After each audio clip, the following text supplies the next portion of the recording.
Le 23 mars 1998 à Marseille, Franck Chauvet apprend que son ami Sylvain Allouard vient d'être abattu. Déjà qu'il meurt, bon, c'est déjà exceptionnel. Assassiné, et de cette façon. Car c'est au pied de son immeuble que Sylvain est assassiné. 2 balles dans la tête, comme la signature d'un règlement de compte. Ça lui paraissait bizarre qu'il y ait un contrat sur lui. Le SRPJ de Marseille, l'évêché comme on dit ici, arrive rapidement sur les lieux du crime. C'est un guet-apens dont il a été victime, commis par 2 personnes agissant de manière quasi pro.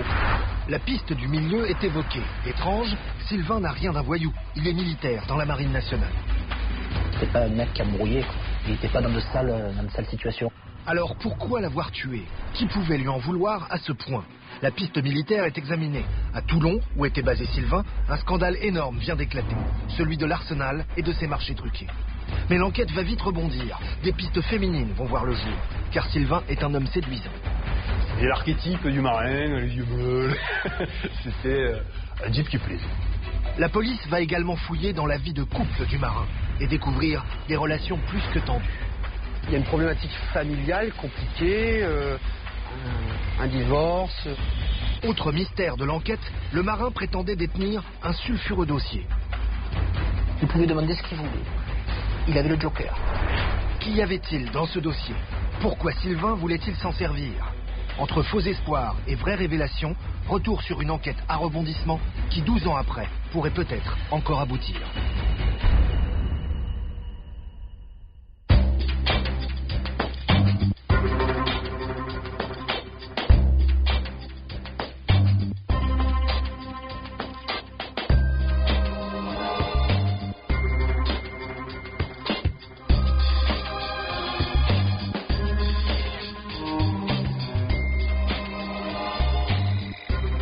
Jean-Marc, nous sommes à Marseille, la ville où Sylvain Allouard a vécu, celle aussi où il a été assassiné le matin du 23 mars 1998, il y a maintenant près de 12 ans. Quel est votre premier sentiment sur cette affaire? J'ai fait presque toute ma carrière à la PJ dans la région parisienne. Mais même pour un flic parisien, le crime à Marseille, c'est toute une mythologie.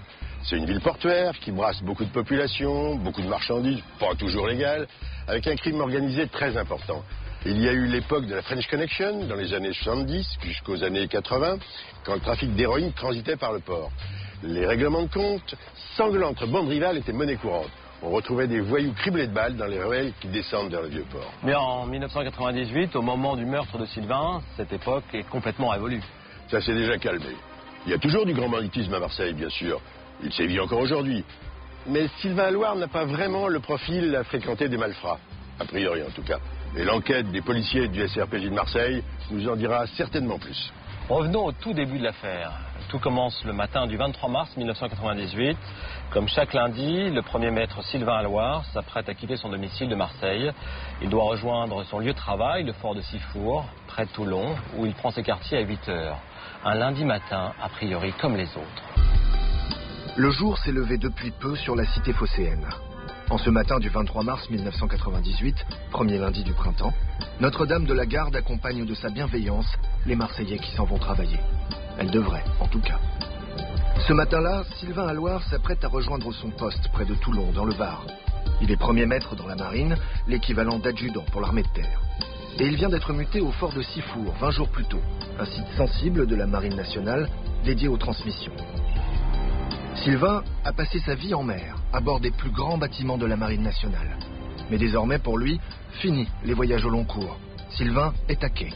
D'ailleurs, il va bientôt quitter l'armée. Son contrat arrive à terme. Mais il n'aura pas le temps de prendre sa retraite militaire. Ce matin du 23 mars, au cœur de ce quartier tranquille du 9e arrondissement de Marseille, un guet-apens l'attend au pied de son immeuble. Sa mère, Arlette, évoque sa réaction lorsqu'elle l'a appris. Sur le moment, j'ai pas réalisé. Quand on m'a dit que c'était un meurtre, j'ai dû ouvrir des yeux grands comme des soucoupes. Oui. Assassiner, pour moi, c'était invraisemblable. Invraisemblable. Comme tous les lundis, Sylvain s'en va rejoindre son lieu d'affectation pour la semaine. C'est cette route qu'il doit emprunter, la 50 à la sortie de Marseille. Départ 7h10, cela lui suffit pour faire la route jusqu'à Sifour, surtout qu'il conduit plutôt vite. Mais ce matin-là, la Xantia de Sylvain ne partira pas. il est abattu sur son parking de 2 balles dans la tête. Quand il l'apprend, son ami Franck Chauvet reste incrédule. D'abord, on n'y croit pas. C'est la manière dont il meurt. D'abord, on n'y croit pas. D'abord, on n'y croit pas. Si c'est pas l'évêché, le policier que j'ai en face de moi, je ne crois pas. Parce que bon, on est à Marseille, la galéjade est Irène, on peut vous raconter sans sornette. Déjà qu'il meurt, bon, c'est exceptionnel. Assassiné, et de cette façon. Au-delà du meurtre, ce sont les circonstances qui choquent profondément les proches. Tout fait penser à un règlement de compte de voyous. Pour Frédéric Fuda, l'ami de longue date de Sylvain, ça ne cadre pas. J'arrivais pas à le croire. C'était pas un garçon qui était... Il était clean, quoi. Je veux dire, c'était pas un garçon embrouilleur, ni embrouillant.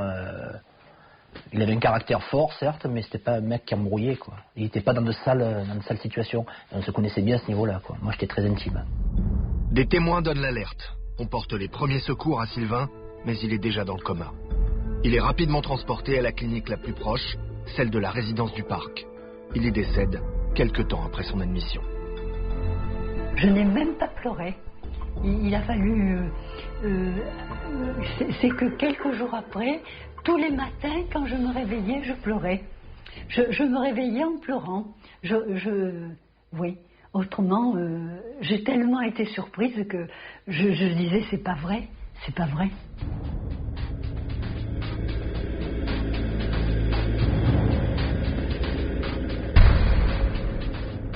Jean-Marc, nous sommes devant la résidence Michelet-Saint-Jacques, l'endroit où vivait Sylvain Alloire, dans le quartier de Valmante, un quartier plutôt calme, résidentiel. On est au cœur du 9e arrondissement de Marseille, au sud-est de la ville, loin des quartiers chauds, les quartiers nord, qui sont beaucoup moins sûrs. Ici, des faits divers aussi sanglants, ça n'arrive pratiquement jamais. Est-ce qu'il peut s'agir d'un crime crapuleux? L'analyse de la scène de crime nous dira si quelque chose a été volé. À ce stade de l'enquête, on n'en sait rien. En tout cas, la première chose qu'on remarque, c'est le lieu. Un groupe d'immeubles entouré de parkings. Et regarde, il y a des dizaines d'appartements qui ont vu sur ces parkings. Donc, beaucoup de témoins potentiels. D'autant plus que le meurtre n'a pas eu lieu en pleine nuit, mais à 7h10 du matin. Un 23 mars, le soleil est levé depuis 20 minutes.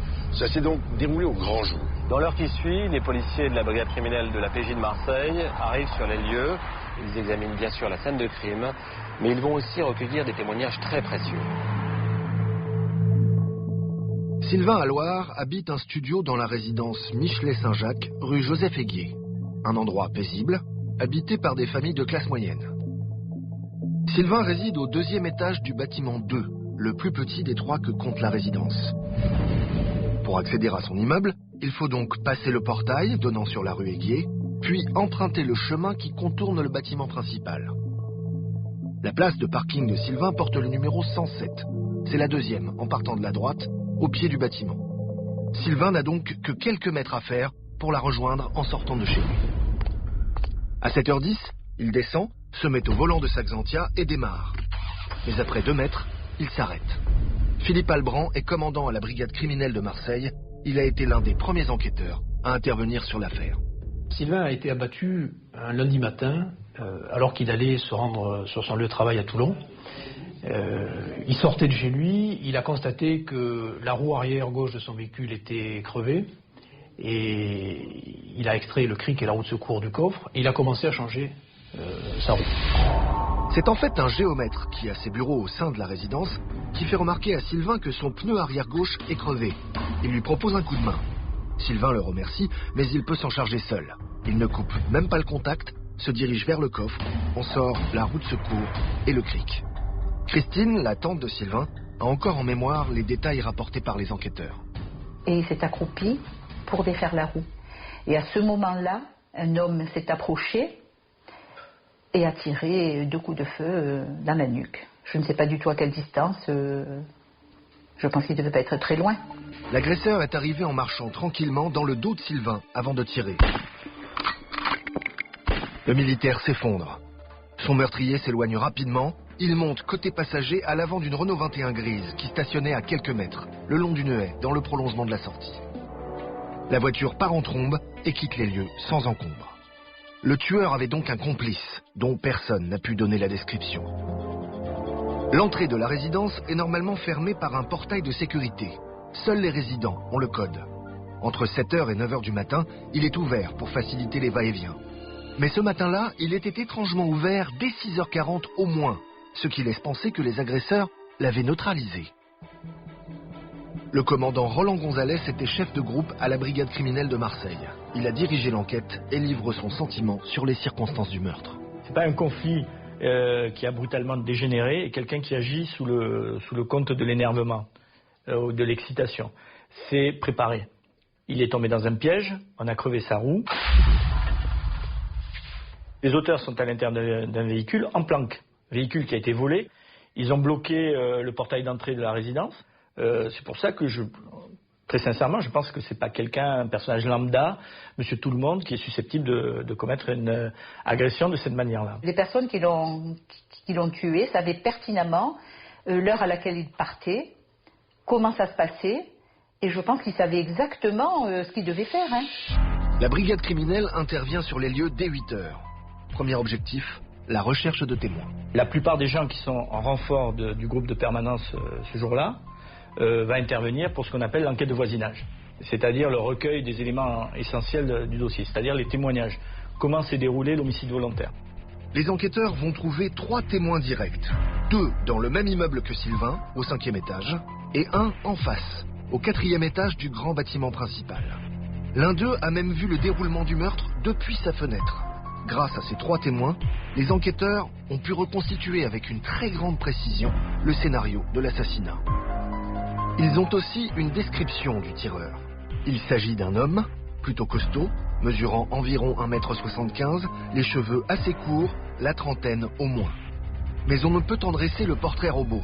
Son visage n'était pas visible. Il portait une casquette vissée sur la tête. Une casquette orange et bleue. On va donc savoir que que les faits ont été commis par 2 personnes. On va avoir l'immatriculation de la voiture. On va, valider rapidement un scénario, c'est-à-dire que c'est un guet-apens dont il a été victime, commis par 2 personnes agissant de manière quasi pro. La plaque d'immatriculation de la Renault 21 des agresseurs a été relevée, 8709 SN 13. Les enquêteurs se lancent à la recherche du véhicule, comme le rappelle André, l'oncle de Sylvain.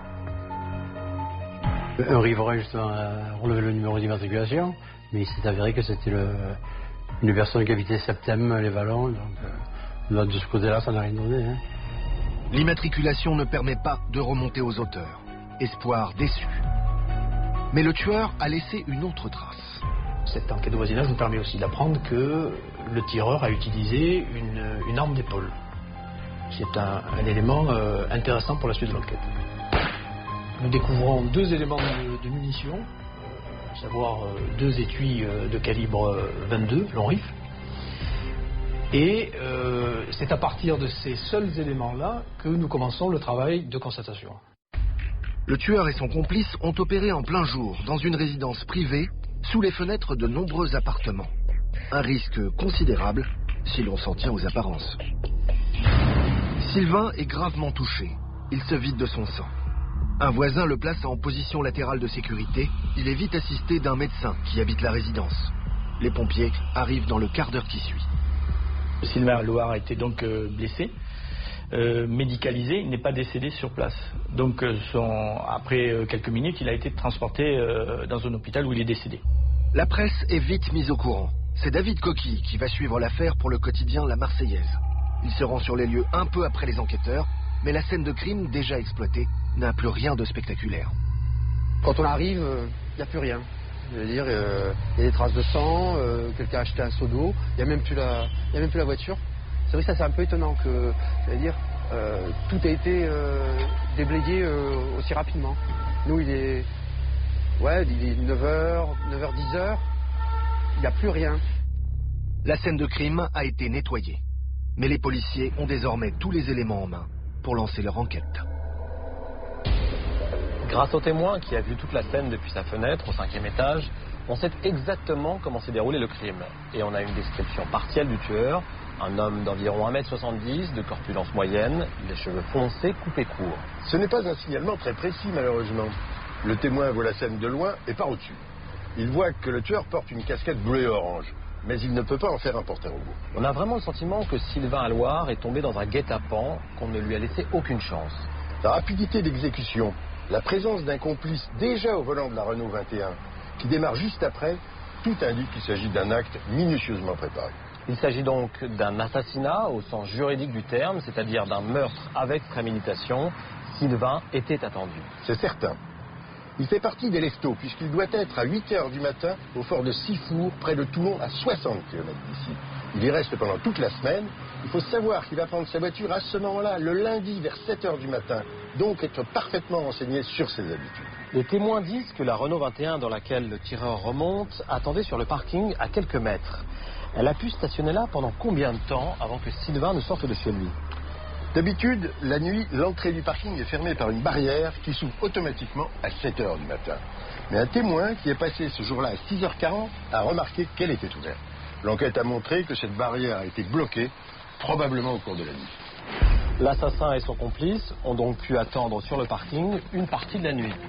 Ils ont aussi pu attendre dans la voiture, devant la résidence, pendant quelques temps et entrer un peu avant 7 h, au moment où ils savaient que Sylvain sortirait. Quelqu'un a pu voir cette Renault 21 et ses occupants stationnés dans le chemin Joseph-Aiguier ou dans une rue adjacente.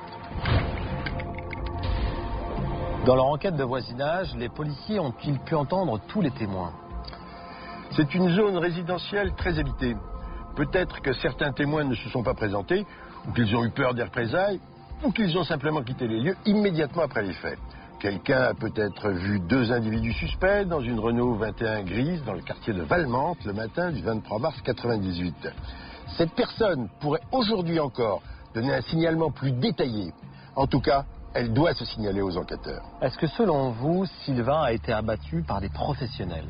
Le mode opératoire semble l'indiquer. Mais commettre un meurtre en plein jour, sous les fenêtres d'une résidence, c'est un risque énorme. Ça semble très risqué, mais ça ne l'est pas tant que ça, si c'est bien planifié, qu'on agit vite et qu'on quitte les lieux immédiatement. Ce qui est le cas ici.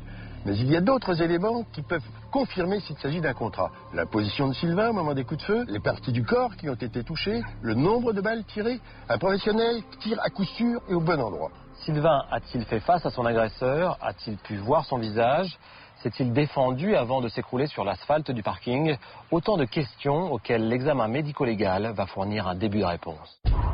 Sylvain décède à la clinique de la résidence du Parc. Le jour même, le procureur de la République de Marseille requiert 2 docteurs en médecine pour procéder à l'autopsie. Elle a lieu à l'hôpital de la Timone. Les résultats sont connus dès le lendemain, le 24 mars 1998. L'autopsie est très importante en brigade criminelle parce qu'elle va confirmer ou infirmer ou apporter des éléments complémentaires à un scénario qui va nous être apporté sur les constatations et par le témoignage des témoins qui ont assisté à la commission des faits. Premier détail important révélé par l'autopsie, Sylvain était en parfaite santé, pas de traces de drogue ou de dépendance quelconque. Mais dans le cas d'un décès par arme à feu, les légistes doivent répondre à d'autres questions. Combien de projectiles ont atteint la victime? De quel type de munitions s'agit-il? Quelles ont été les trajectoires des balles avant d'atteindre le corps et une fois qu'elles ont pénétré? Quelle a été enfin la mortalité des coups de feu? Des questions essentielles pour l'enquête, comme l'explique le professeur Michel Debout, qui dirige le service de médecine légale du CHU de Saint-Étienne. On aura un certain nombre de renseignements sur comment cette personne est décédée. Est-ce qu'elle est décédée immédiatement? Est-ce qu'elle a mis un certain temps avant de mourir? Est-ce qu'elle a pu se déplacer, par exemple? Les témoins de la scène ont indiqué que Sylvain s'était écroulé immédiatement après les détonations et qu'il n'avait plus bougé. L'autopsie montre qu'un des projectiles a atteint la masse cérébrale. Des 2 coups, c'est celui-là qui a tué Sylvain. L'autre projectile n'a pas eu cet effet mortel. Au niveau de la base du crâne et de la nuque, si cette région-là n'est pas directement concernée, alors il peut y avoir des blessures de l'un des 2 hémisphères cérébraux et là on aura une hémorragie qui va mettre un certain temps avant de provoquer le décès de la victime. Un certain temps qui permet parfois aux médecins d'intervenir. Mais Sylvain n'aura pas cette chance, puisqu'une des balles a touché une zone vitale du cerveau. L'autopsie peut également donner une idée de l'ordre des tirs, ce qui permet d'affiner le scénario du crime. On sait que tel coup, porté dans des régions vitales, entraîne l'affaissement presque immédiat de la victime. Donc ça veut dire que le deuxième coup ne pourra pas être tiré de la même position que le premier. On peut imaginer que le premier projectile est celui qui atteint la masse cérébrale, vitale, ayant pour effet l'affaissement de Sylvain. Un autre tir part dans la foulée. Sylvain est en train de basculer et reçoit donc la deuxième balle de biais, sous l'oreille. L'autopsie fournit aussi des éléments précieux sur les positions respectives du tueur et de sa victime. On va s'intéresser à la blessure faite par l'entrée du projectile dans le corps. Lorsqu'un projectile atteint sa cible, il crée toujours un orifice d'entrée, dont les caractéristiques permettent de se faire une idée de la distance de tir. On distingue les bouts touchants, c'est-à-dire le canon de l'arme est sur la peau de la victime ou sur le vêtement, ou bien on tire à bout portant, c'est-à-dire moins de 50 cm de la victime. L'autre grand enjeu de l'autopsie, lors d'un meurtre par arme à feu, c'est de permettre l'analyse du projectile, ce qui va servir de base à un second travail essentiel pour l'enquête, celui des experts en balistique.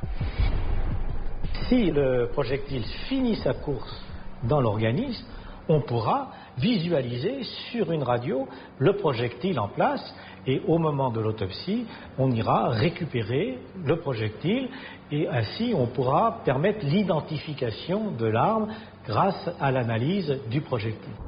Sur le crâne de Sylvain, on dénombre 2 orifices d'entrée, mais un seul de sortie. La balle qui est ressortie sous l'œil droit n'a pas été retrouvée. Mais l'autre s'est encastrée dans la masse cérébrale. Les médecins légistes ont donc pu livrer un projectile aux enquêteurs. Un indice qui pourrait permettre de remonter à l'arme du crime.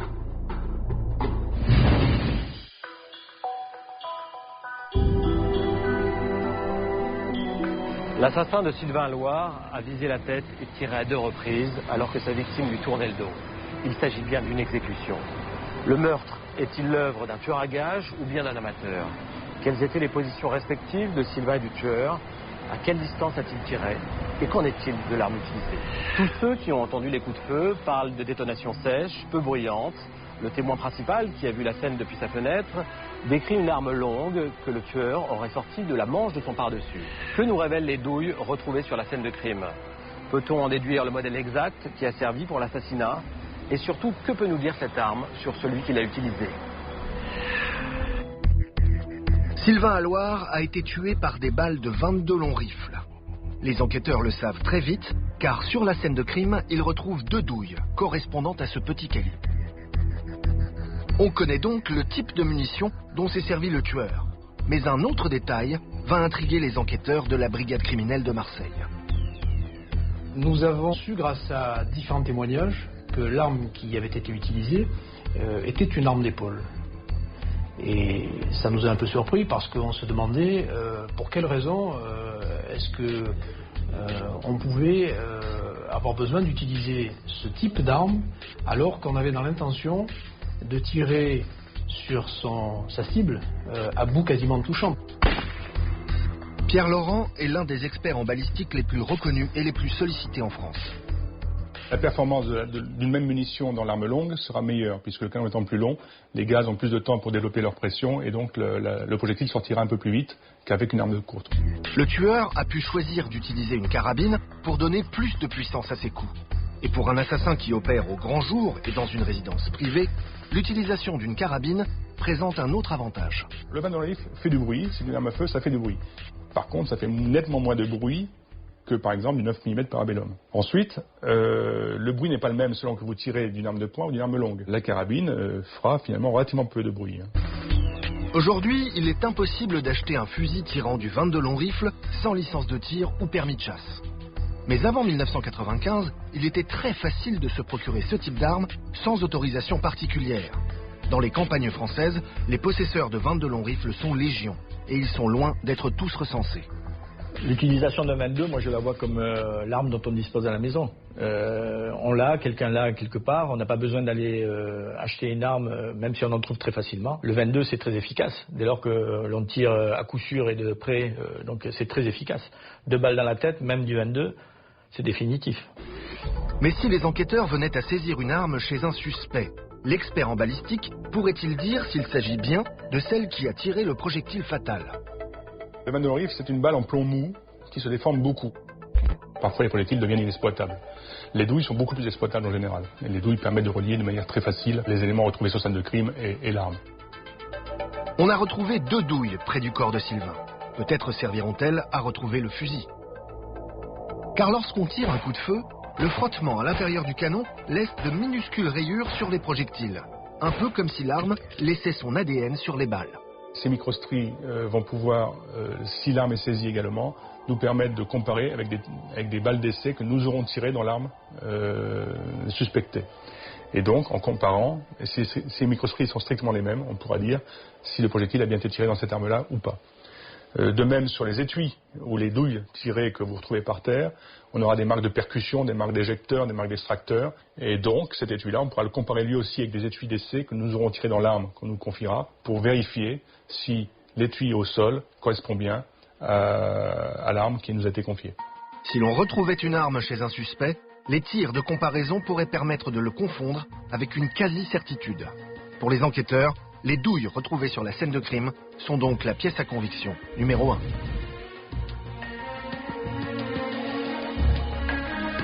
À ce stade de l'enquête, nous avons des témoins oculaires qui décrivent la scène, les résultats de l'autopsie et ceux de la balistique. Donc toutes les informations nécessaires pour reconstituer la séquence criminelle. Nous n'avons pas été autorisés à tourner dans la résidence elle-même, mais nous avons respecté rigoureusement la disposition des lieux. Sylvain sort donc de son bâtiment 2, quelques minutes après 7 heures. Sa voiture est sur l'avant-dernière place, dans la rangée qui fait face à l'escalier numéro 1, celui de Sylvain.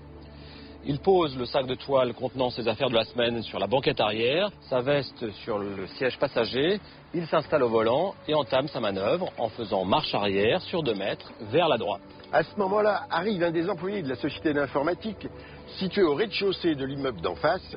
Cette personne signale à Sylvain que son pneu arrière gauche est crevé. On pense évidemment que le pneu a été crevé par le tueur ou par son complice. Oui, ils ont pu s'introduire sur le parking un peu plus tôt puisqu'on sait qu'à 6h40, la barrière n'était pas fermée. Quand on prévient Sylvain que son pneu est crevé, il y a une fatalité terrible. Parce que l'employé de la société informatique lui propose de l'aider à changer sa roue, mais il refuse. S'il avait accepté ce coup de main, le tireur aurait probablement renoncé. Mais l'employé poursuit son chemin. Sylvain descend de sa voiture et va sortir le cric et la roue de secours de son coffre. Ça lui prend 1 ou 2 minutes. À ce moment-là, le tueur est sans doute en train d'observer. Certainement. La Renault 21 est garée un peu plus loin. Il attend le bon moment. Sylvain pose le cric sur le bas de caisse gauche. Là, on l'a retrouvé. Pour ça, il doit s'accroupir. C'est à ce moment-là que le tireur arrive dans son dos par sa gauche. Donc, une première balle est tirée, la douille roule sur le sol, Sylvain s'effondre dessus, et la deuxième balle est tirée alors qu'il est déjà à terre. Ça, c'est difficile à dire. Certains témoins se précipitent à son secours. Et quand les marins-pompiers arrivent 10 minutes après, Sylvain respire encore. On n'est pas sur une scène de crime gelée où plus personne ne touche à rien. La priorité, c'est bien sûr de le sauver.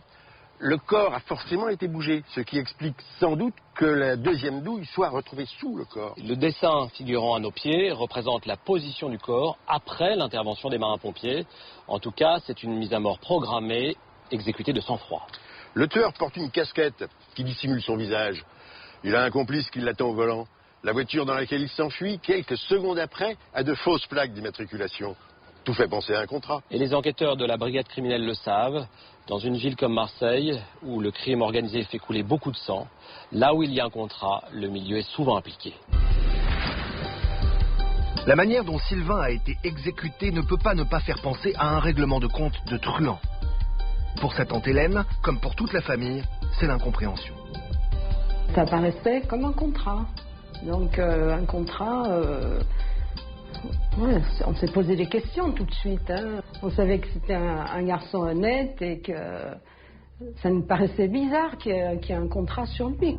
Tout démontre dans le scénario criminel que le meurtre a été planifié avec soin. Marseille n'est pas Chartres ou Clermont-Ferrand. Ici, les règlements de compte liés au grand banditisme, on connaît par cœur. Les policiers qui enquêtent sur le meurtre de Sylvain sont experts en la matière. Ils en ont traité des dizaines dans leur carrière. Alors forcément, ils se posent la question. Sylvain avait-il approché de trop près le milieu marseillais? À Marseille, les règlements de compte, nous en dénombrons un certain nombre. Mais rapidement, nous avons compris que ça n'était pas une scène de crime de règlement de compte classique. Mais on a du mal à étayer cette thèse du milieu. D'abord, dans le modus operandi de l'assassinat. Le nombre de projectiles tirés ne signe pas un règlement de compte. Pour être sûr d'atteindre définitivement et de façon radicale sa victime, un voyou du milieu ne va pas hésiter à tirer 1 fois, 2 fois, 3 fois, 10 fois, autant que son chargeur contient de munitions. Ensuite, et surtout, la personnalité de la victime elle-même ne colle pas. Si on ne me posait pas la question, est-ce que Sylvain pourrait être au milieu, vous voyez, je ne me la serais jamais posée. Je ne me la serais jamais posée. Ça me paraît assez fou de penser ça. Mais quand on travaille à la brigade criminelle de Marseille, la question du milieu se pose toujours, au moins en préambule. Dès qu'on sait à qui on a affaire, un marin d'État, et ça arrive très vite ça, on se dit, on le passe au fichier chez nous, il n'est pas connu. Donc rapidement, on comprend qu'on n'est pas sur une piste banditisme. Sa vie a été passée au tamis, aucune connexion mafieuse n'a été trouvée. Militaire de carrière dans la Marine nationale, ce n'est pas a priori la plus commode des couvertures pour mener des activités liées au grand banditisme. Pour être dans la marine, je pense qu'il y a une enquête de moralité qui est faite tout au long de la carrière d'un marin, d'un militaire en général. Et il n'est pas question qu'il fasse des actions mafieuses, je pense pas. Non. Sans faire lui-même partie du milieu, Sylvain aurait-il pu s'en approcher d'un peu trop près? Histoire de jeu, de prostitution, de drogue, d'armes. Pour Frédéric, son ami intime, c'est impensable. Ce que je sais, c'est que Sylvain, lui, il n'était pas du tout, ni avec du milieu, ni avec de la drogue. Il touchait pas à ça. Il touchait pas. Les enquêteurs n'ont jamais pu établir un lien quelconque, même le plus ténu, entre Sylvain et la pègre marseillaise. D'autant plus que le scénario du crime ne ressemble pas au règlement de compte classique. Un motard casqué arrivant à hauteur de sa victime, vidant son chargeur et repartant aussitôt. Là, on a affaire à des gens qui s'embêtent à organiser un guet-apens qui leur a probablement davantage compliqué la vie qu'elle ne la leur a facilité. On peut se poser une dernière question. Se pourrait-il que ce matin-là, le tueur ait pris Sylvain à Loire pour quelqu'un d'autre? Le tireur se serait trompé de personne, ça me paraît difficile à envisager, d'autant plus que quand on regarde le déroulement des faits, la chronologie de la commission des faits, on s'aperçoit qu'ils ont bien attendu que Sylvain soit bien descendu, ait ouvert le corps, ait sorti le cric. Il y a comme une espèce de validation de l'objectif.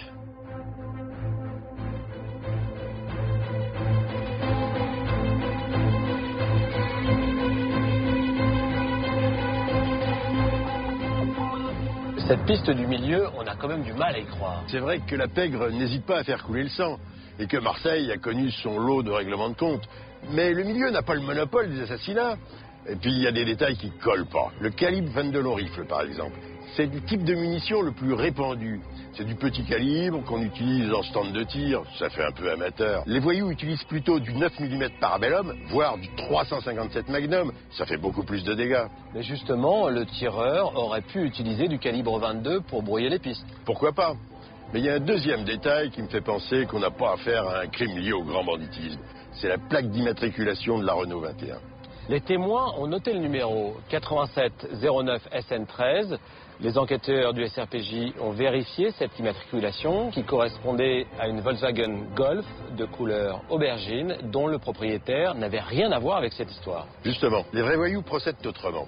Généralement, ils font ce qu'on appelle une doublette. Ils relèvent le numéro de plaque d'une voiture de même modèle et de même couleur que celle qu'ils vont utiliser. Du coup, quand les enquêteurs rentrent le numéro au fichier central des immatriculations, ils obtiennent un véhicule qui correspond à celui qui a été décrit par les témoins.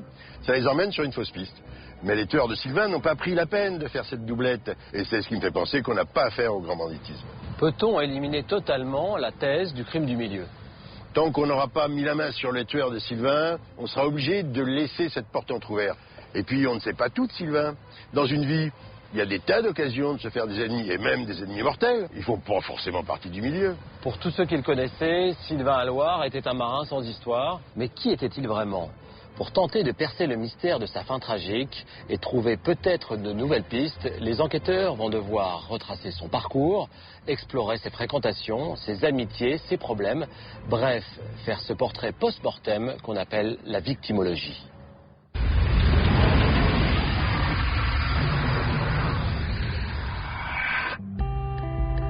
Sylvain naît le 21 octobre 1966 à Marseille. C'est là qu'il grandit, tranquillement. Très jeune, Sylvain trouve sa voie professionnelle. Ce sera la Marine nationale. Cherche-t-il à déployer ses ailes en s'éloignant du cocon familial? À 16 ans, il quitte Marseille. Il fait ses armes à Querqueville, à côté de Cherbourg. Sylvain intègre sur dossier l'école de Mestrance, qui forme les officiers mariniers. Il sortira major de sa promo. Puis c'est le retour dans le sud, à la base navale de Saint-Mandrier. C'est là qu'il se spécialise et apprend son métier d'électromécanicien. Basé ensuite à Toulon, le voilà parti pour les mers du globe. Sous-officier, il navigue à bord des plus grands bâtiments de la Marine nationale, le Foch, le Clémenceau. De Djibouti à la Tasmanie, en passant par l'océan Indien, Sylvain n'oublie jamais sa famille, ni ses amis. Parce que c'était un garçon sain, un garçon honnête. C'était un garçon qui était très carré, qui n'était pas tordu. Une bonne mentalité, bon enfant on dit chez nous. C'est-à-dire c'est un mec de bien. Un mec de bien. Un garçon qui, en tout cas, ne peut pas avoir menti à ses proches au point de leur avoir caché de lourds secrets sur sa vie. Je ne pense pas que Sylvain ait eu une double vie. Et ça, je peux vous le dire franchement. Franchement et catégoriquement. Et je le crois. Sylvain est premier maître, l'équivalent d'adjudant pour l'armée de terre. Il assure la sécurité des machines sur le Clémenceau. L'armée colle bien à son tempérament, carré, honnête, droit. C'est difficile à expliquer, mais je vais vous dire, quand on le connaît, on sait que c'est un homme qui a de la morale. Un sens moral qui frôle parfois la rigidité. Sylvain avait horreur d'une chose. C'était les mecs qui respectaient pas. Un parc, papier par terre, un mégot par terre. C'est un truc qui le faisait bouillir, je veux dire. Et si quelqu'un, devant lui, jetait un papier, il se sentait obligé de lui dire, oh, ramasse ton papier, mets-le dans la poubelle. C'était facile, qui monte en pression facilement pour une connerie, je veux dire, dans ce sens, parce qu'il supportait pas l'incivisme. Hors du service, ce sérieux est contrebalancé par une envie énorme de profiter de la vie. On a fait un peu les 400 coups ensemble, je veux dire, parce que j'étais pas marié, et même à l'armée, j'étais rock'n'roll. Et lui, on faisait de bonnes bourdes en tant que militaire et en tant que pote. Sylvain aime sortir, en boîte, au restaurant, dans les cafés. Comme le Navigateur, un bar de Toulon, connu de tous les militaires de la rade.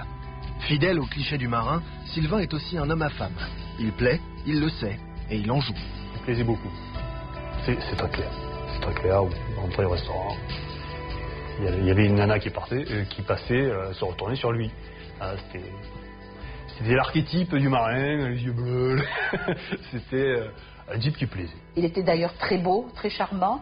Quand il partait en campagne, sa mère disait toujours, et son père disait toujours, il est toujours en train de voir des femmes et des machins et des trucs. Enfin bon, un homme de cet âge-là, c'est normal, à la limite.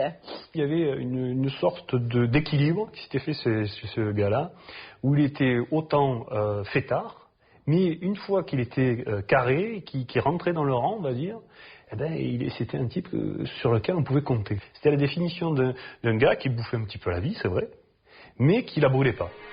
Après les années d'insouciance, Sylvain veut se poser. Le soir du Nouvel An 94, il rencontre celle qui deviendra sa femme.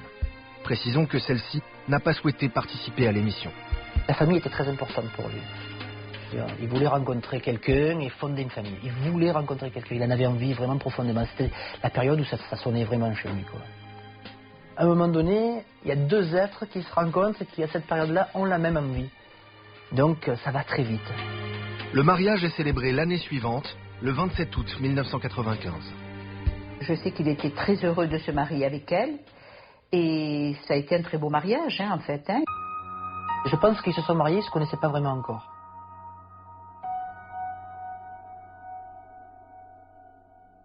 J'ai eu un peu l'impression d'avoir le mariage de la carpe et du lapin, quoi. C'est-à-dire deux mondes qui se redécouvraient avec les attirances et les répulsions, quoi. J'ai un peu l'impression qu'il y avait un monde qui attirait Sylvain et puis un monde du beau mec marin aventurier qui attirait madame, je suppose. De cette union naît très vite une petite fille, en avril 96. C'était immense pour lui, c'était une grande vague. Je pense que ça n'a pas duré. Ça n'a pas duré assez longtemps. Parce que très vite, les rapports se sont dégradés, mais très très vite. C'est dommage, hein, parce qu'il était heureux en papa. L'union a été fulgurante, la séparation le sera tout autant. En août 96, la petite famille emménage dans une villa que la femme de Sylvain a fait construire dans la région d'Aix-en-Provence, près de ses parents. Sylvain est mal à l'aise, oppressé par l'omniprésence de son beau-frère et de ses beaux-parents. Il ne se sent pas chez lui, à peine toléré par ce clan qui n'est pas le sien. Après seulement quelques jours, une violente dispute l'oppose à sa belle famille. Il quitte le domicile conjugal et retourne vivre à Marseille, seul. C'est lui qui entame la procédure de divorce. Un jugement de non-conciliation est établi en octobre 97. Sylvain a obtenu un droit de garde et de visite pour sa fille. L'histoire tristement banale d'un père et d'une mère qui se déchirent pour la garde du bébé. Et comme souvent, le divorce est très dur, violent. Une guerre d'usure à laquelle Sylvain, le militaire, n'a pas été préparé. De manière quasi unanime, que ce soit ses proches, sa famille, on a eu le dessin d'une personnalité lisse. Lisse. Avec ses qualités et ses défauts. C'est précisément parce qu'on ne nous a pas dit totalement du bien de lui, c'était pas un parangon de vertu, mais c'était un homme normal, c'est-à-dire avec ses qualités et ses défauts, ses travers, mais un homme honnête. Un homme honnête. C'est un écho que nous n'avons pas eu par contre du côté de sa belle famille, qui a dessiné un personnage buveur, joueur de cartes, etc. On avait le dessin de deux personnalités différentes. Après le meurtre, la police a procédé à des dizaines d'auditions. La famille, les copains, les collègues et jusqu'aux simples connaissances ont été entendus en détail pour cerner au mieux la personnalité de Sylvain. Mais rien dans la vie du marin tranquille ne permet d'expliquer sa fin tragique.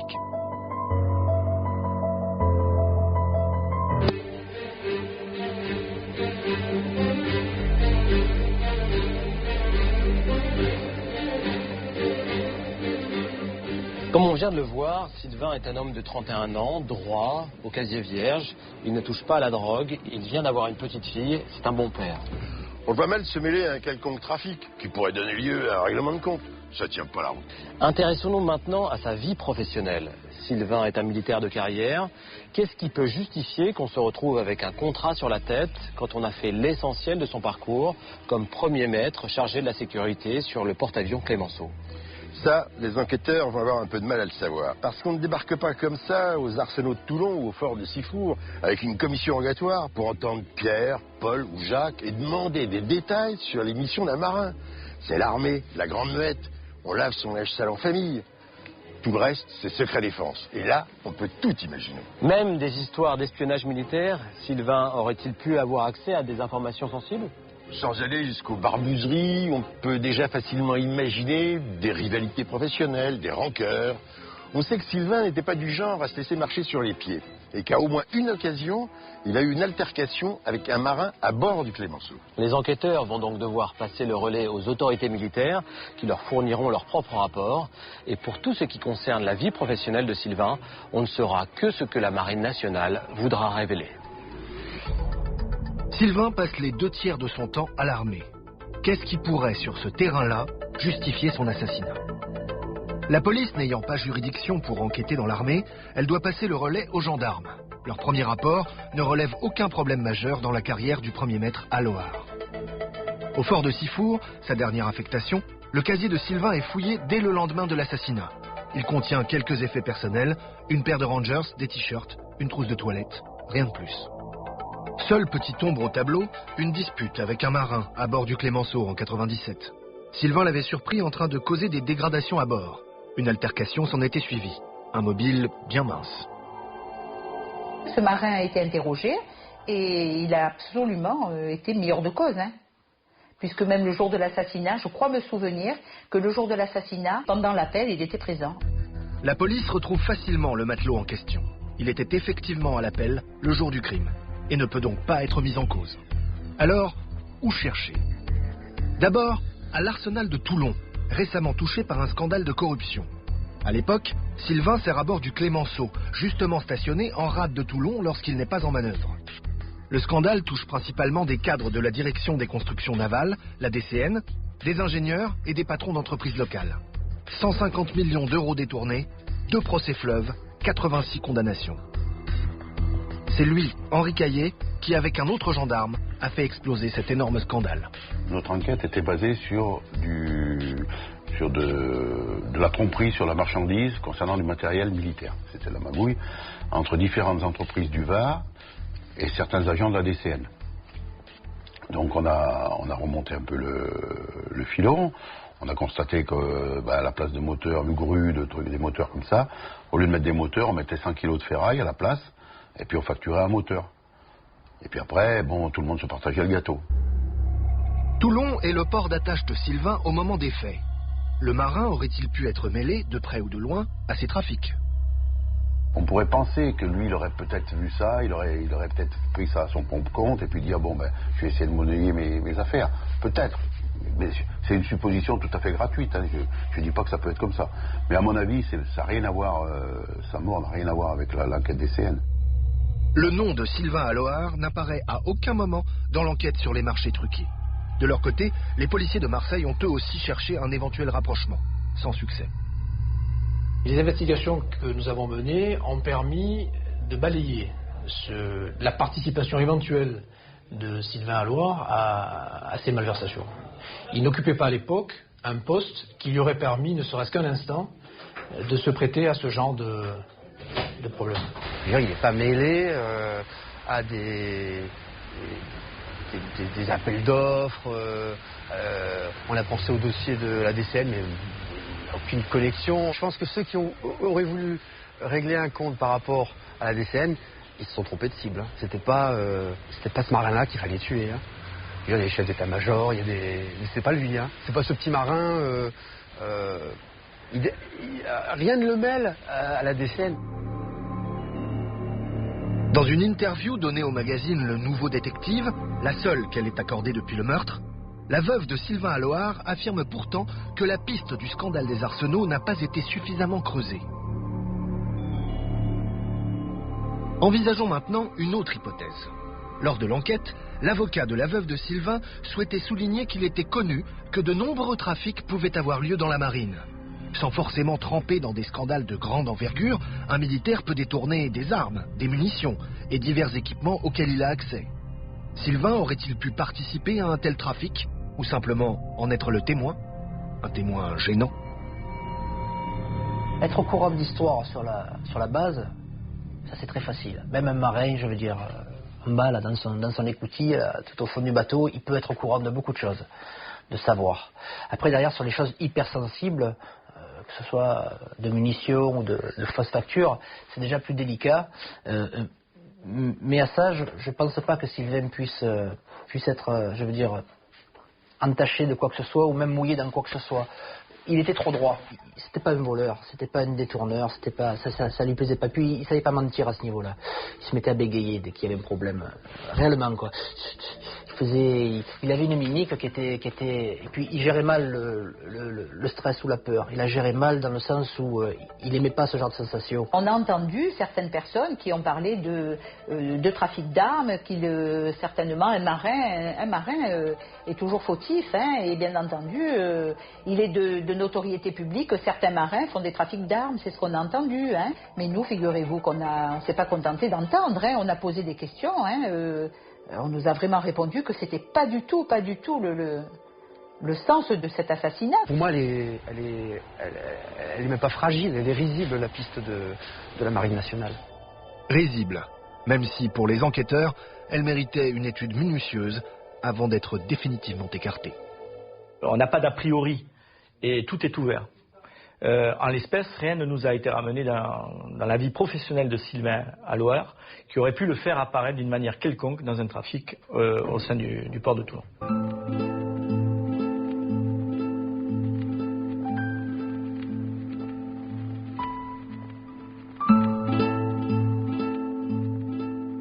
Même si elle est incomplète, l'exploration de la vie militaire de Sylvain n'a pas fourni de pistes sérieuses aux enquêteurs. La question reste entière. Qui pouvait lui en vouloir au point de le faire exécuter de 2 balles dans la tête sur le parking de son immeuble ce matin du 23 mars 1998 ?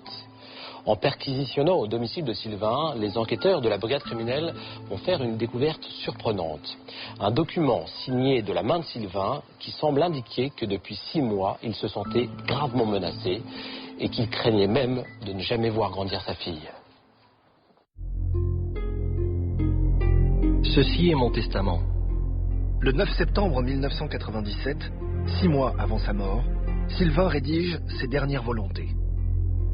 Je sous-signais Sylvain Aloard, né le 21 octobre 1966 à Marseille, sain de corps et d'esprit, décide de léguer, s'il m'arrivait de décéder avant la majorité de ma fille, la totalité de mes biens à ma mère. Arlette, la mère de Sylvain, est étonnée de voir son fils prendre de telles dispositions. Je lui avais dit, mais à 30 ans, tu veux faire un testament? Et ça m'avait quand même un peu... Je me demandais pourquoi. Ce n'est qu'après le meurtre que les autres membres de la famille apprennent l'existence du document. Nous, quand on a su qu'il avait fait un testament, on est tombés des nues. Je veux dire, on est tombés des nues. Et on s'est vraiment... On a vraiment pensé, je veux dire, à ce moment-là que... Oui, qu'il se sentait menacé. Dans la force de l'âge, la trentaine à peine sonnée, Sylvain est en parfaite santé. Il n'est pas dépressif. Alors, pourquoi se projetterait-il dans la mort? Mais je pense que quand on est militaire et qu'on travaille sur des bateaux avec des bombes, des avions, des gens qui partent en guerre, des soldats, la notion de mort existe réellement. Donc je pense que dès qu'on commence à réellement construire quelque chose, mais qu'on est militaire, qu'on commence à construire une vie de famille, je pense que c'est quelque chose qui doit être évident, quoi. Pour les enquêteurs, le stress de la vie militaire n'explique pas tout. Il faut s'interroger sur la vie privée de Sylvain. On s'est demandé pour quelle raison, à 32 ans, est-ce qu'on pouvait avoir besoin de rédiger un testament, prévoyant qu'en cas d'accident, les biens de Sylvain devaient passer sous la gestion exclusive de sa mère. La seule véritable inquiétude qui affleure dans le document rédigé de la main de Sylvain, c'est son divorce, visiblement à couteau tiré. Je ne veux en aucun cas que la mère de ma fille puisse disposer de mes biens, ni que ce soit elle qui désigne un tuteur. Je voudrais enfin que ce testament soit porté à la connaissance de ma fille. Fait à Marseille, le 9 septembre 1997. Septembre 97. 6 mois après avoir rédigé ce testament, Sylvain Aloard est abattu, en bas de chez lui. 31 ans, c'est très prématuré pour rédiger son testament. Oui, d'autant que Sylvain n'était pas d'un naturel anxieux ni froussard. Au contraire, il devait avoir à ce moment-là de très bonnes raisons de s'inquiéter. Peut-être qu'il avait reçu des menaces. Ou qu'il avait lui-même menacé quelqu'un en sachant qu'il y aurait des représailles. La suite est là, ça prouvait qu'il avait raison de craindre pour sa vie. Ce testament, c'est un élément solide pour l'enquête. Il stipule que rien ne doit revenir à sa femme, ce qui indique seulement qu'ils avaient des relations difficiles. Mais rien ne donne d'indication sur la personne ou le groupe de personnes qui pourraient, selon Sylvain, lui vouloir du mal. Une autre découverte va venir épaissir le mystère. Au cours de leurs recherches, les enquêteurs apprennent qu'au début du mois de mars, un soir de semaine, alors que Sylvain était lui-même au fort de Sifour, 2 individus se sont introduits dans son appartement de Marseille. Sylvain est d'un naturel liant. Il a sympathisé avec ses voisins du dessous qui habitent au premier étage de l'immeuble. Il se confie beaucoup à eux. Caroline, la voisine, a même un double de ses clés, au cas où, quand Sylvain est en mission. D'habitude, il quitte son appartement de Marseille le lundi matin et ne rentre de Sifour que le vendredi. Le soir du jeudi 5 mars 98, il n'est donc pas supposé être chez lui. Il est 22 h, tout est calme à la résidence Michelet-Saint-Jacques. La voisine, donc, avait son beau-frère à la maison, son mari était absent. Elle habitait en dessous, elle entend du bruit chez Sylvain. Depuis son balcon, Caroline voit de la lumière dans l'appartement de Sylvain. Elle est surprise, le marin ne devrait pas être là. Elle a justement dit à son beau-frère qu'en son absence, il pouvait se garer sur la place de parking de Sylvain. Si celui-ci est rentré un jour plus tôt, il faut qu'elle déplace le véhicule. Et qu'elle s'excuse du désagrément. Et elle monte vite, donc elle allume la lumière et elle est devant une porte entrouverte. Et on vient d'éteindre la lumière à l'intérieur et elle voit quand même une silhouette qu'elle a décrite. Caroline dit qu'elle a seulement aperçu un homme, d'allure plutôt sportive, les cheveux foncés, coupés courts. Il a un fort accent marseillais. Avec beaucoup d'aplomb et de naturel, l'inconnu lui demande si elle a un problème. Caroline entend une autre personne à l'intérieur. L'homme explique qu'il est avec une amie. Donc elle se rend compte qu'il y a quelque chose qui ne va pas et elle s'en va. Elle descend les escaliers. Inquiète, elle n'ose pas en demander plus. Si Sylvain avait prêté son appartement à un couple d'amis, elle aurait été prévenue. De retour chez elle, elle tente de joindre le marin au fort de Sifour, sans succès. C'est à ce moment-là qu'elle entend des pas dans l'escalier. Les intrus viennent de quitter l'appartement de Sylvain rapidement et dans le noir. À travers le judas, le beau-frère de Caroline ne voit rien. Mais au bruit des pas, il semble bien qu'il soit deux.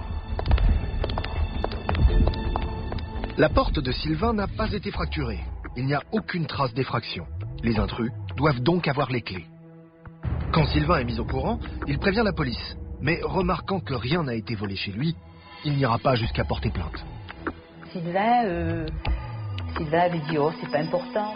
S'il ne se formalise pas outre mesure, c'est qu'il a sa petite idée sur la cause de l'intrusion. Quand Sylvain va en être informé, il va penser que c'est sa femme qui essaie d'établir des relations extra-conjugales pour nourrir la procédure de divorce. Un des amis du marin va même déclarer aux enquêteurs qu'au dire de Sylvain, son épouse interrogeait à distance son répondeur pour y chercher des messages compromettants. Par ailleurs, Sylvain se savait suivi par un détective privé embauché par sa belle famille, ce qui met la puce à l'oreille des enquêteurs. Ils avaient aussi mis l'hypothèse que c'était le détective privé qui aurait pénétré dans l'appartement. Interrogé, le détective déclare que sa mission était en effet de rechercher des preuves de relations extra-conjugales. Mais ce n'est pas lui qui est entré ce soir-là au domicile de Sylvain. Les enquêteurs ont pu le vérifier. On en a beaucoup discuté dans le groupe. Certains ont pensé que ça pouvait être une préparation de l'homicide volontaire. Quoi de mieux que d'attendre Sylvain à Loire chez lui? Quoi de plus discret de l'attendre chez lui, de le tuer, et puis après, c'est facile, hein. Moi, j'ai tendance à penser que c'était forcément lié à l'homicide volontaire. Mais c'est une réflexion toute personnelle. À partir du moment où on n'établit pas, par A plus B, que c'est lié à l'homicide volontaire, dont acte. Mais alors, qui est entré chez Sylvain ce jeudi 5 mars, 18 jours avant son assassinat? S'agit-il du meurtrier ou d'un complice? Caroline, la voisine et amie de Sylvain, en était convaincue. Elle et son mari ont déménagé immédiatement après le meurtre. Je pense qu'ils ont eu très peur. Ils ont eu très peur parce que cette personne donc, a assisté, on va dire, à l'intrusion. Assisté est un bien grand mot. Elle est montée, elle a vu... Et je pense que, sachant qu'elle a vu cette personne, ils ont tellement eu peur de représailles ou autre, parce que je pense qu'elle a fait le rapprochement, et ils sont partis. L'identité de ceux qui se sont introduits dans l'appartement de Sylvain ce soir du 5 mars 1998 reste un mystère. C'est très étrange cette visite chez Sylvain en pleine nuit, moins de 3 semaines avant le meurtre. Peut-il y avoir un lien? C'est difficile à dire. Les intrus sont repartis comme ils étaient venus. Ils n'ont rien volé et laissé aucune trace derrière eux. La voisine qui les a surpris a dit qu'elle avait vu un homme de corpulence moyenne, la quarantaine, un peu dégarni, et qu'il était accompagné d'une deuxième personne. Mais cette dame n'a pas été témoin du meurtre. Elle ne peut donc pas dire s'il s'agit du même homme. On sait seulement que le tireur était lui aussi de corpulence moyenne, qu'il avait les cheveux très courts et qu'il avait une casquette. Tout ce qu'on peut dire, c'est que sous une casquette, on peut être dégarni. Le tueur et son complice savaient que Sylvain partait le lundi matin pour toute la semaine. Et ceux qui se sont introduits dans son appartement savaient qu'il ne serait pas là puisqu'ils sont venus un soir de la semaine alors qu'il était au fort de Sifour. Oui, ils avaient forcément un double des clés puisque la serrure n'a pas été forcée. Mais ça n'inquiète pas Sylvain. D'après ce qu'ont raconté ses amis, il pense simplement que c'est sa femme qui a fait fouiller son appartement en son absence. Oui, leur divorce ne se passe pas très bien, le seul moins qu'on puisse dire. Il se dit que sa femme cherche des preuves d'adultère. Ils ne sont pas encore divorcés légalement, mais ils sont simplement séparés de fait. Et Sylvain a des aventures. Et c'est justement du côté de ces fréquentations féminines que les enquêteurs vont enfin trouver un suspect, un mobile et des menaces de mort écrites. Après sa séparation, Sylvain retrouve sa vie d'avant le mariage. Il sort, voit ses amis, multiplie les conquêtes. Des rencontres souvent éphémères.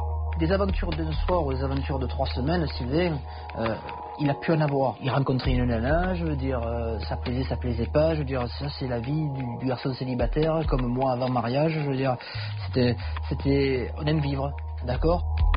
L'une des conquêtes de Sylvain se nomme Rosita, une jeune femme d'origine mauricienne qu'il rencontre au Zoom, une boîte de nuit de Toulon.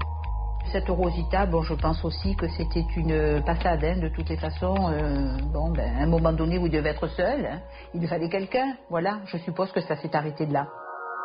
Très vite, Sylvain fait comprendre à Rosita que leur histoire n'ira pas plus loin. La jeune femme le prend très mal. Elle ne supporte pas de n'avoir été qu'une passade. Rosita a appris, grâce à une amie, toulonnaise également, que Sylvain la trouvait trop collante.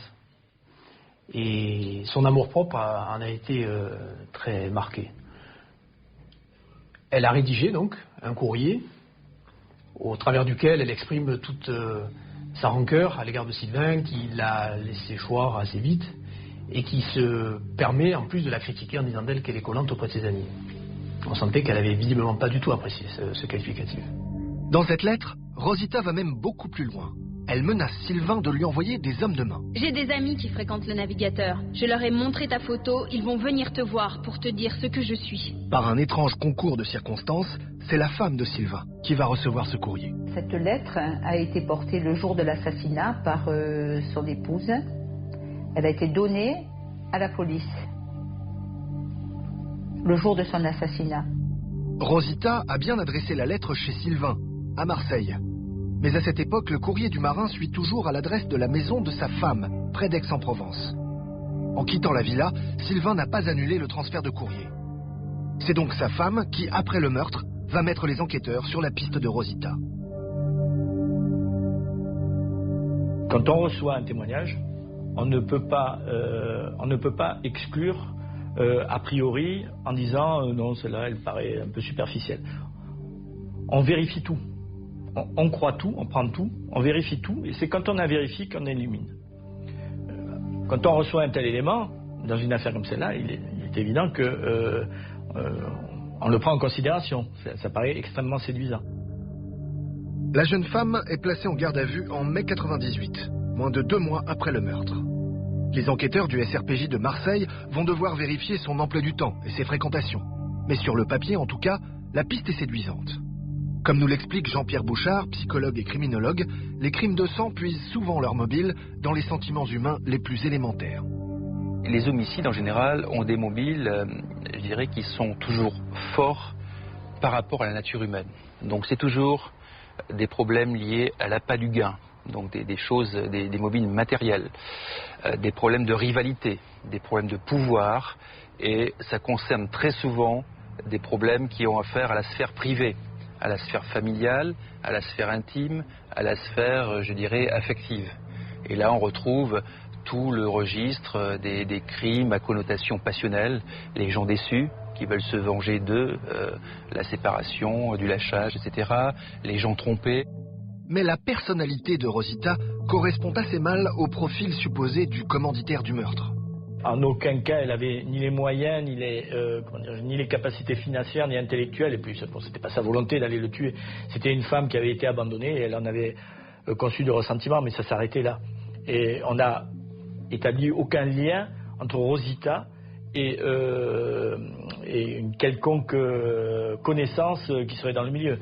D'autant plus que Rosita et Sylvain Loire s'étaient retrouvés postérieurement à l'envoi de cette lettre.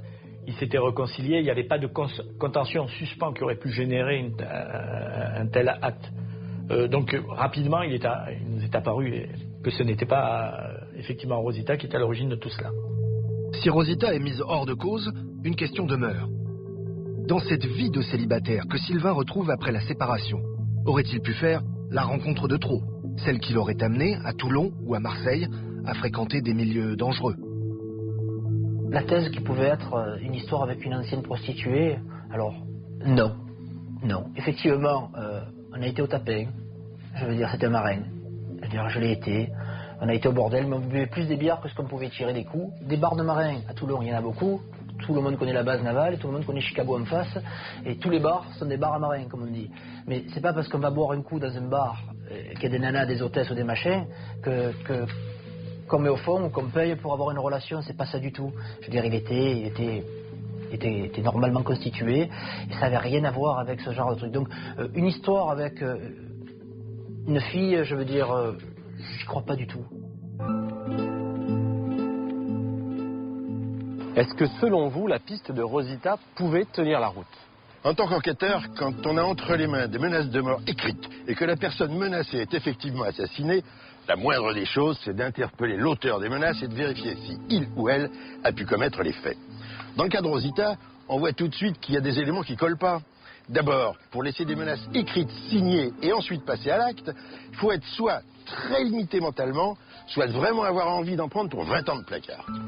Mais sans passer elle-même à l'acte, est-ce que Rosita aurait pu commanditer le meurtre? Un contrat avec un tueur, une voiture et un chauffeur, ça coûte un certain prix.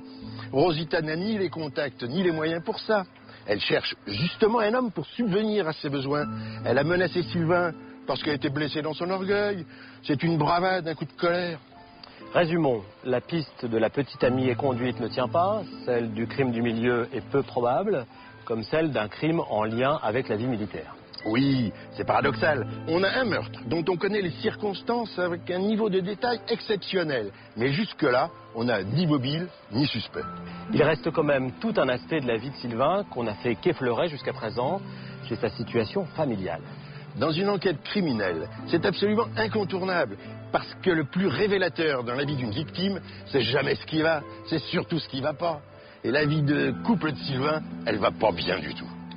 Les enquêteurs vont donc s'intéresser aux proches de Sylvain, à sa famille et à sa belle famille, avec qui il entretenait des relations de plus en plus tendues jusqu'au moment où tous les ponts ont été coupés.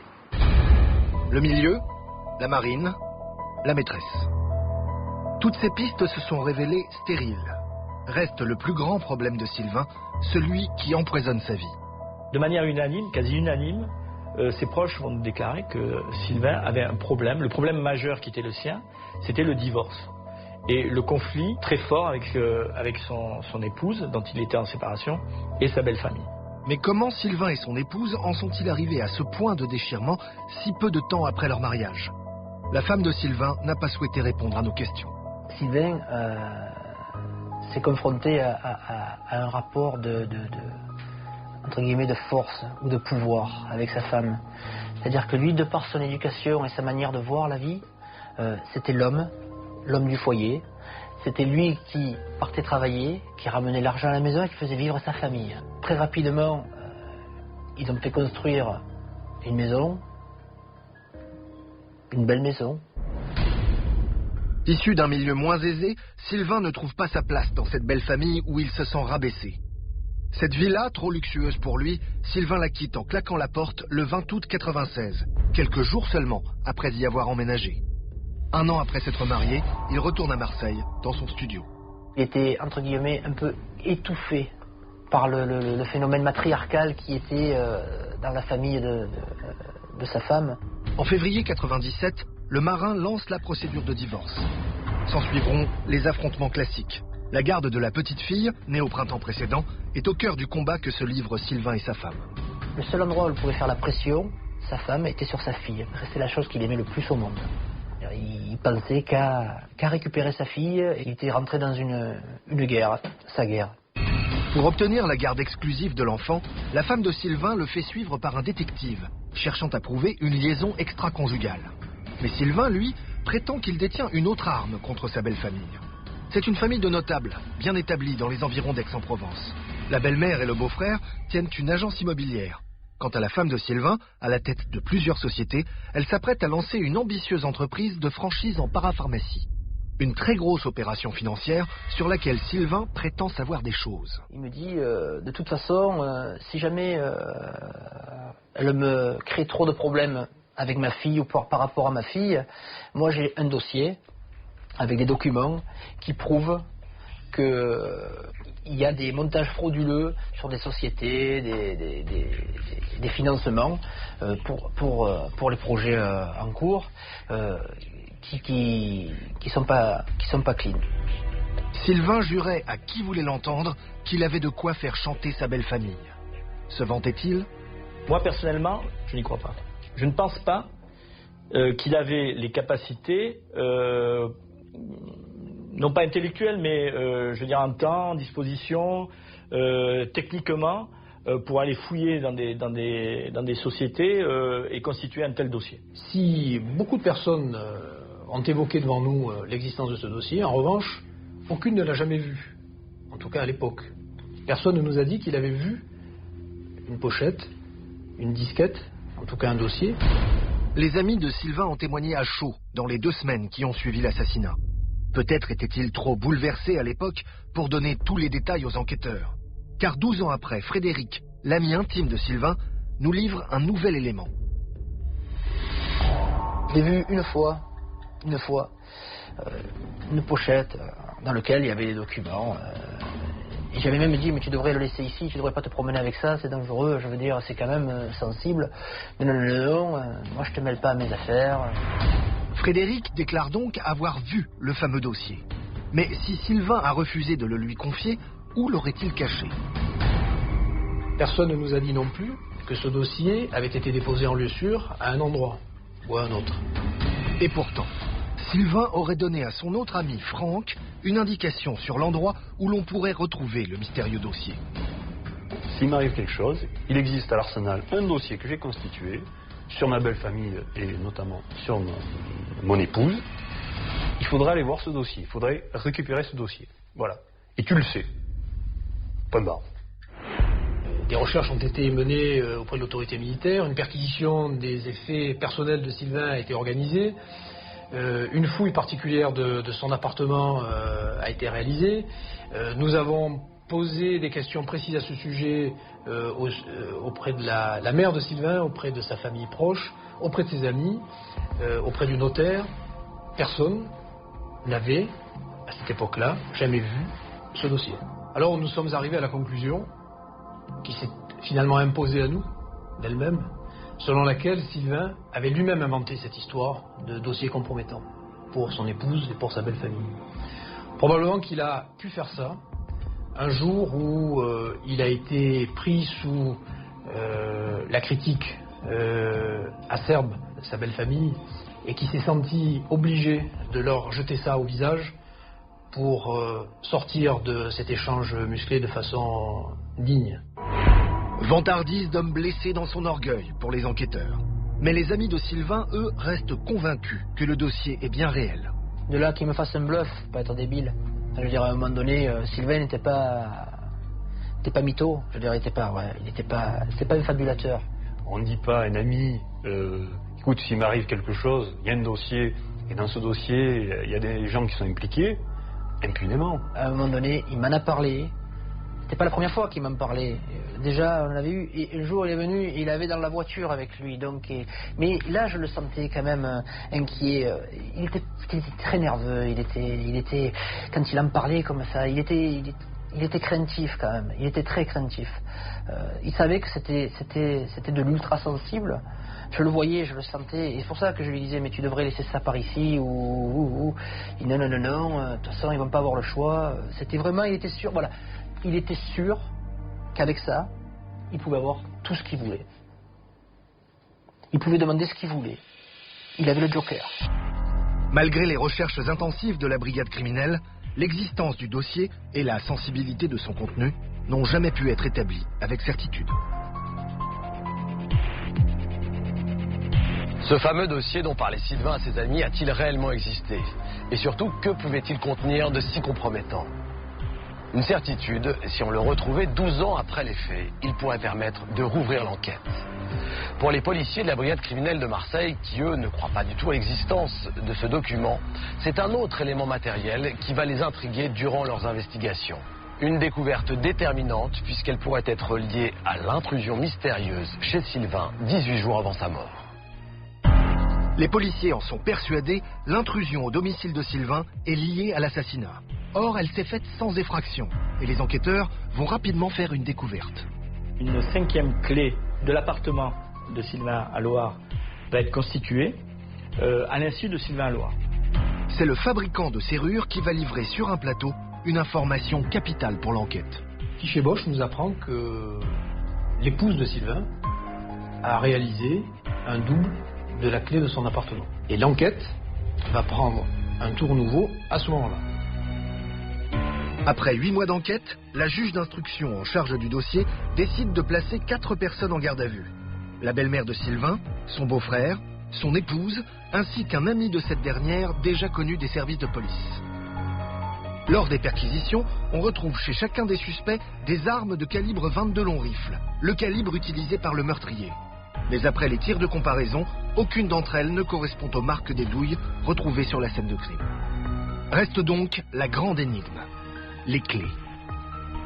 C'est principalement sur cette question que va porter l'interrogatoire de la femme de Sylvain.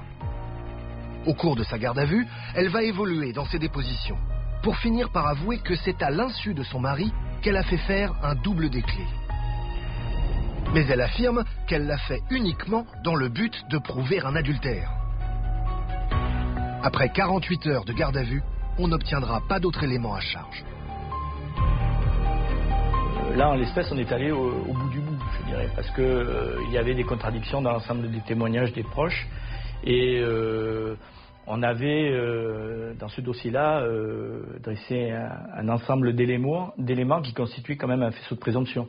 Mais on n'a pas réussi, je dirais, à valider l'hypothèse de travail. Et les éléments qu'on avait constitués n'ont pas été suffisamment déterminants pour permettre au magistrat instructeur une présentation. Une présentation, c'est-à-dire une mise en examen. Malgré la persistance des enquêteurs, la juge d'instruction décide de libérer les suspects. Il y a aussi un point saillant, qui est une mésentente fabuleuse, notoire, publique même, j'allais dire, entre le juge d'instruction chargé de l'enquête et les enquêteurs. C'est-à-dire, c'est un secret de polichinelle, mais ça ne marche pas. C'est pas un attelage qui a marché. Fait rare dans une procédure, en 2001, la juge d'instruction est dessaisie au profit d'un autre juge. Mais en 3 ans, l'enquête s'est enlisée et elle ne repartira jamais vraiment.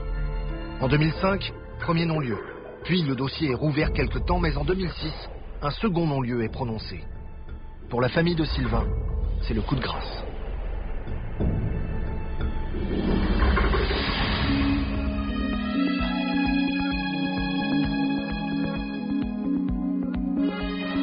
Nous sommes dans la cour centrale de l'évêché, ainsi appelée parce qu'il a été construit par l'évêque de Marseille au XVIIe siècle, mais il est devenu depuis un lieu mythique de l'histoire policière de la ville, puisque c'est aujourd'hui le siège de la police judiciaire. Oui, on est au cœur de l'un des plus grands services de police judiciaire de France. Et c'est derrière ces murs qu'ont eu lieu les auditions de la belle famille de Sylvain Alloard et les gardes à vue de certains d'entre eux.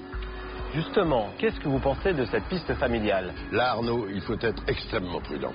Les gardes à vue doivent être motivés par des soupçons légitimes.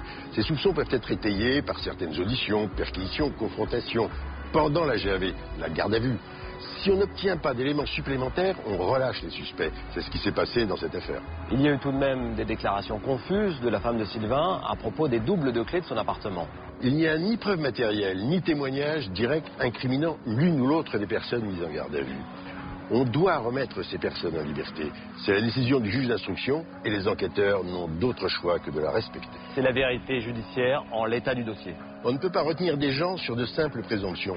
Il faut des débuts de preuves. Depuis l'assassinat de Sylvain Alloard le lundi 23 mars 1998, les enquêteurs du SRPJ de Marseille ont tout fait pour les rassembler.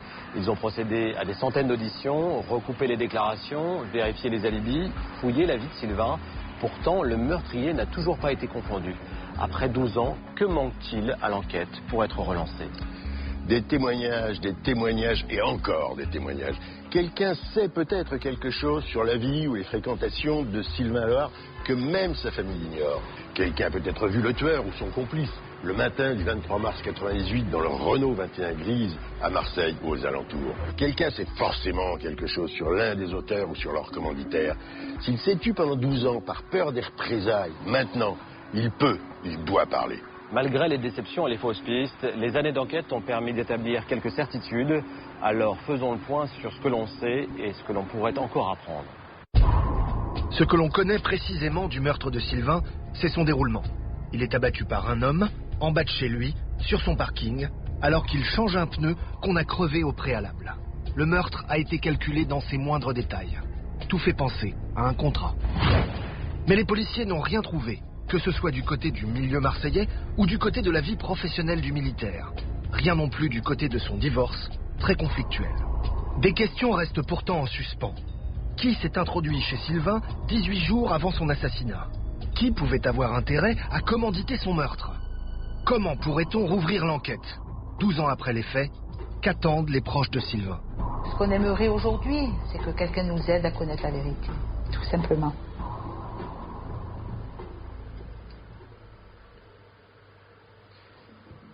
Que quelqu'un nous dise s'il a vu, s'il a entendu ou s'il sait quelque chose. Voilà. Pour sa mère surtout. Arlette, la mère de Sylvain, a vu sa vie détruite par l'assassinat de son fils. Quel espoir peut-il lui rester? Je ne me suis pas fait une raison, mais je n'ai plus aucun espoir. Comprendre enfin ce qui s'est passé, c'est ce qui anime encore les amis intimes de Sylvain, ne serait-ce que pour honorer sa mémoire. Ça vaut la peine, je veux dire, que l'on parle de lui parce que c'était un brave gars, quoi. C'était un bon gars. Il nous manque. Et il nous manque toujours, même 12 ans après. De pas savoir, de pas comprendre, c'est dur. Ouais. L'affaire Sylvain à Loire reste à ce jour non élucidée. Pour les enquêteurs, c'est un échec qu'on ne peut pas accepter. Si on essaie de le prendre avec un peu de recul, effectivement, on joue, on perd. Une enquête positive, c'est une satisfaction personnelle. Mais une enquête qui n'aboutit pas, comme dans certains dossiers, comme celui de Sylvain, c'est un échec personnel. Et c'est ressenti durement. C'est ressenti durement parce qu'on pense à la famille, parce qu'on s'est nourri de la personnalité de Sylvain, parce qu'on a vécu avec lui, avec sa famille pendant 8 mois, parce qu'on a des relations personnelles qui se sont établies avec les proches de la victime, parce qu'on vit de la souffrance de ses proches et qu'on ne leur porte pas une réponse et qu'ils ne peuvent pas faire le deuil.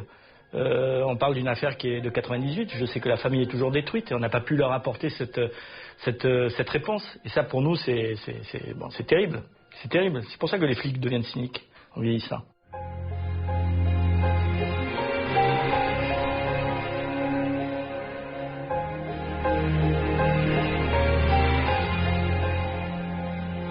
Jacques Dallest, bonsoir. Bonsoir. Vous êtes le procureur de la République de Marseille. Merci d'être avec nous. Dans l'affaire Sylvain à Loire, 2 non-lieux ont été prononcés, dont le dernier en mai 2006. Est-ce que cela veut dire qu'on ne peut plus rien faire, que d'une certaine façon, la justice s'avoue vaincue? Non, pas du tout. C'est une étape malheureuse et sans doute une étape difficile à vivre pour la famille, qui a le sentiment que le débat judiciaire s'arrête. Effectivement, les choses sont moins actives. Puisque ça veut dire que le juge d'instruction a rendu une décision qui met fin à son enquête. Cela dit, la justice pourra agir jusqu'en mai 2016, lorsque les 10 années légales de prescription seront écoulées. Pendant cette période, nous pourrons agir si des éléments nouveaux apparaissent dans ce dossier permettant de réouvrir l'enquête. Alors en 2008, lorsque vous êtes arrivé à la tête du parquet marseillais, vous avez décidé d'exhumer les dossiers criminels non résolus, et ce sur une période de 10 ans en arrière. Oui. Vous êtes arrivé à un chiffre assez important de 120 homicides non élucidés, dont celui de Sylvain à Loire. Qu'est-ce qui a motivé cette décision? Écoutez, la volonté d'avoir une réflexion sur ces affaires les plus graves que nous ayons à connaître, les affaires de meurtre, et d'essayer avec l'évolution scientifique et l'évolution technologique d'avoir un regard en 2010 qui soit un regard nouveau sur des dossiers qui sont anciens et qui ont été clôturés avant cette fameuse prescription de 10 années, de façon à les soumettre à une nouvelle analyse. Donc c'est le travail que je mène avec des collègues et avec la police judiciaire sur des dossiers qui peuvent possiblement donner des éléments nouveaux.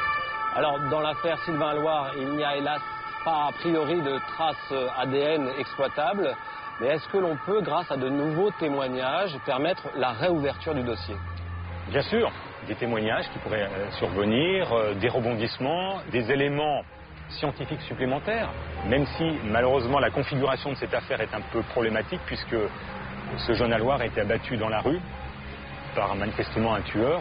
Donc il n'y a pas de contact, il n'y a pas eu de contact direct entre l'auteur et la victime, ce qui rend complexe la détection d'éléments génétiques.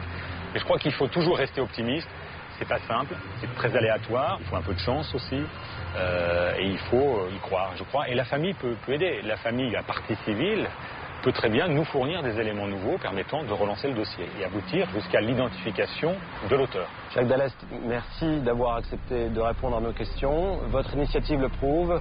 Il faut continuer à se battre pour que des affaires non élucidées comme celle du meurtre de Sylvain Loire ne tombent pas dans l'oubli et espérer que dans certains cas, la vérité puisse enfin éclater. Bonsoir.